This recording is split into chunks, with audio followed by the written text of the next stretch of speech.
Hey guys, Lord Naren White here, the Holy Ghost, the one true God. Back with you with the next video in my series, reading Dracula by Bram Stoker. Without further ado, returning to Dracula, as read by Lord Naren White. Chapter 10.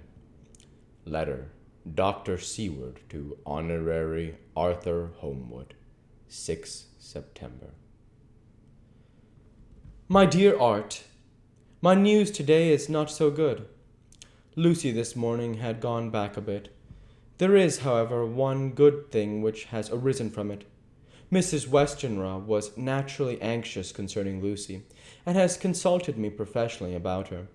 I took advantage of the opportunity and told her that my old master, Van Helsing, the great specialist, was coming to stay with me, and that I would put her in his charge conjointly with myself. So now we can come and go without alarming her unduly, for a shock to her would mean sudden death, and this, in Lucy's weak condition, might be disastrous to her. We are hedged in with difficulties, all of us, my poor fellow, but, please God, we shall come through them all right. If any need, I shall write, so that, if you do not hear from me, take it for granted that I am simply waiting for news. In haste, yours ever, John Seward. Dr. Seward's Diary. 7 September. The first thing Van Helsing said to me when we met at Liverpool Street was, "Have you said anything to our young friend, to the lover of his?" Excuse me. It's Van Helsing's voice. "Have you said anything to our young friend, to lover of her?" "No," I said. "I waited till I had seen you. As I said in my telegram, I wrote him a letter simply telling him that you were coming, as Miss Westenra was not so well, and that I should let him know if need be." "Right, my friend," he said. "Quite right. Better he not know as yet. Perhaps he will never know. I pray so, but if it be needed, then he shall know all. And my good friend, John, let me caution you, you deal with the madman. All men are mad in some way or the other, and inasmuch as you deal discreetly with your madmen, so deal with God's madmen too, the rest of the world. You tell not your madmen what you think or why you do it. You tell them not what you think. So you shall keep knowledge in its place where it may rest, when it may gather its kind around it, and breed. You and I shall keep as yet what we know here and here." He touched me on the heart and on the forehead, and then touched himself the same way. "I have for myself thoughts at the present. Later I shall unfold to you." "Why not now?" I asked. "It may do some good. We may arrive at some decision." He looked at me and said, "My friend John, when the corn is grown, even before it has ripened, while the milk of its mother earth is in him, and the sunshine has not yet begun to paint him with his gold, the husbandman pull the ear and rub him between his rough hands, and blow away the green chaff, and say to you, 'Look, he's good corn. He will make a good crop when the time comes.'" I did not see the application and told him so. For reply, he reached over and took my ear in his hand and pulled it playfully, as he used to long ago at lectures, and said, "The good husbandman tell you so because he knows, but not till then. But you do not find the good husbandman dig up his planted corn to see if he grow. That is for the children who play at husbandry, and not for those who take it as of the work of their life. See you now, friend John? I have sown my corn, and nature has her work to do in making it sprout, if he sprout at all. There's some promise, and I wait till the ear begins to swell." He broke off, for he evidently saw that I understood. Then he went on gravely, "You were always a careful student, and your case book was ever more full than the rest. And I trust that good habit have not failed. Remember, my friend, that knowledge is stronger than memory, and we should not trust the weaker, even if you have not kept the good practice. Let me tell you that this case of our dear Miss is one that may be, mind, I say may be, of such interest to us, and others, all the rest may not make him. Kick the beam, as your people say. Take then good note of it. Nothing is too small. I counsel you, put down in record even your doubts and surmises. Hereafter it may be of interest to you to see how the true you guess. We learn from failure, not from success.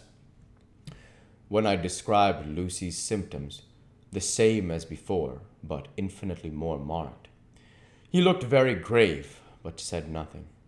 He took with him in a bag in which were many instruments and drugs, the ghastly paraphernalia of our beneficial trade, as he once called, in one of his lectures, the equipment of a professor of the healing craft. When we were shown in, Mrs. Westenra met us.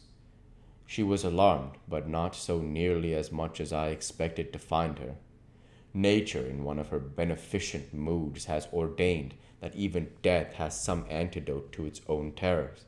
Here, in a case where any shock may prove fatal, matters are so ordered that, from some cause or other, the thing's not personal. Even the terrible change in her daughter, to whom she is so attached, do not seem to reach her. It is something like the way Dame Nature gathers round a foreign body an envelope of some insensitive tissue, which can protect from evil that which it would otherwise harm by contact. If this be ordered unselfishness, then we should pause before we condemn any one for the vice of egoism, for there may be deeper root for its causes than we have knowledge of. I use my knowledge of this phase of spiritual pathology and set down a rule that she should not be present with Lucy, or think of her illness as more than was absolutely required. She assented readily, so readily that I saw again the hand of nature fighting for life. Van Helsing and I were shown up to Lucy's room. If I was shocked when I saw her yesterday, I was horrified when I saw her today. She was ghastly, chalkily pale. The red seemed to have gone even from her lips and gums, and the bones of her face stood out prominently. Her breathing was painful to see or hear. Van Helsing's face grew set as marble, and his eyebrows converged till they almost touched over his nose. Lucy lay motionless and did not seem to have strength to speak. So for a while we were all silent. Then Van Helsing beckoned to me, and we went gently out of the room. The instant we had closed the door, he stepped quickly along the passage to the next door, which was open. Then he pulled me quickly in with him and closed the door. "My God," he said, "this is dreadful. There is not time to be lost. She will die for sheer want of blood to keep the heart's action as it should be. There must be a transfusion of blood at once. Is it you or me?" "I am younger and stronger, Professor. It must be me." "Then get ready at once. I will bring up my bag. I am prepared."